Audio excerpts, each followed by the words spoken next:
नमस्कार दोस्तों, आज मैं आपके सामने 2012 में जो हिंदू मुस्लिम का झगड़ा है उसके बारे में बताना चाहता हूँ। कवाल गांव का यह केस है। कवाल गांव में दो जाट समुदाय के दो लड़के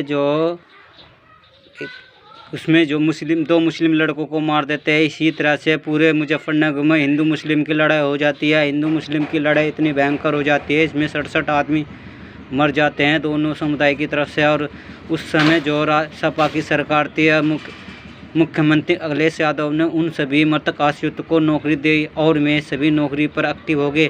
किंतु ये भाजपा के लोगों ने इसमें हिंदू मुस्लिम इतना तीव्र गति से बढ़ा दिया कि लोगों ने हिंदुओं से प्रेरित होकर जो भाजपा को भारी मतों से जिताया। और 2014 के चुनाव में संजीव बालियान को भारी मतों से जीत दिलाकर जो है साबित कर दिया कि हिंदू एक है।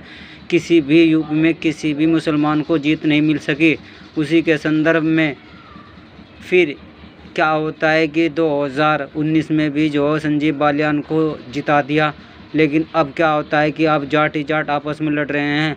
मेरा मानना है कि जब आपस में जाट लड़ेंगे तो यही जाट आज फिर भाजपा को हटाने का काम करेंगे। आज गांव में जिस तरह से जाटों ने भाजपा का विरोध कर रखा है, मेरी समझ से बाहर है। क्योंकि भाजपा को जिस तरह से जाट पसंद करते थे, 3 महीने से जैसे किसान धरना चल रहा है, जाट उससे बहुत नफरत कर रहे हैं। जाट तरह तरह की भाजपा के विरोध में जो आलोचना कर रहे हैं, किंतु मान्यवर मोदी साहब इसके बारे में कोई भी जानकारी नहीं ले रहे, ना उनकी आलोचनाओं पर ध्यान दे रहे।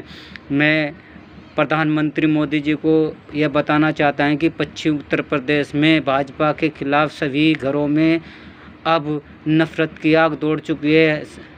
यहाँ तक कि जो लोग यह भाजपा का नाम लेकर उठते थे, आज में कहते हैं कि भाजपा पार्टी सबसे ख़राब पार्टी है। इस पार्टी ने अब तक ना तो हमारे बच्चों को रोज़गार दिया है, ना कोई काम करने लायक है। और थानों में भी बेतहा मुकदमे दर्ज हो गए हैं। जिस घर में छोटा मोटा झगड़ा हो जाता है, दोनों तरफ के मुकदमे दर्ज कर दोनों को परेशान कर देती है। अन्य सरकार होती तो वह झगड़ा, अगर छोटा मोटा झगड़ा हो जाता है तो प्रधान के द्वारा निपटा दिया जाता है। किंतु थानेदार भी बहुत परेशान हो रहा है। थानेदार जो इन छोटे मोटे नेताओं की बात नहीं मानता तो उसका ट्रांसफ़र हो जाता है। कहने का मतलब है कि सभी भारत में इतने तनहा, इतने चिंता युक्त हो रहे हैं कि हर आदमी को सब अपनी चिंता को बताने के लिए शब्द नहीं है। किंतु मान्यवर उत्तर प्रदेश के मुख्यमंत्री आदित्य योगीनाथ जी ना तो इसको समझने के लिए तैयार है, ना इसके विषय में कुछ ठोस कदम उठाने के लिए तैयार है। मैं उन पुलिस वालों की तरफ से भी सोचने पे मजबूर है जो बेतहा मुकदमे दर्ज करते हैं, किंतु उन्हें यह नहीं पता कि वह के झूठे हैं सच्चे। उनकी तफ्तीशी होने से पहले ही भाजपा के कुछ कैंडिडेट वहाँ पहुँच जाते हैं उसकी सिफारिश के लिए। वे उन भाजपा की बात न माने तो अपनी नौकरी का गए, अगर भाजपा की बात माने तो अपने ज़मीन से गए। वे सोचते हैं कि जो हमें भारत सरकार ने नौकरी दी, उत्तर प्रदेश सरकार ने नौकरी दिया पुलिस की, हमें इसलिए दी कि हम निष्पक्ष न्याययुक्त जो फैसला कर सके। जो सही अपराधी है उसको अपराधी की सज़ा दिला सके और जो अपराधी नहीं है उसको जो रिलीफ कर सके। किंतु आज क्या हो रहा, आज स्थिति बहुत विपरीत है। लोगों के कहे सुनने पर जो थानेदार भी बहुत परेशान हो रहा है। थानेदार सोचता है कि शायद ये जो 1 साल कैसे गुजरेगा। यूपी में जो बेतहा अत्याचार गुजर रहा है, और इसके बारे में मैं आपको क्या बताऊं।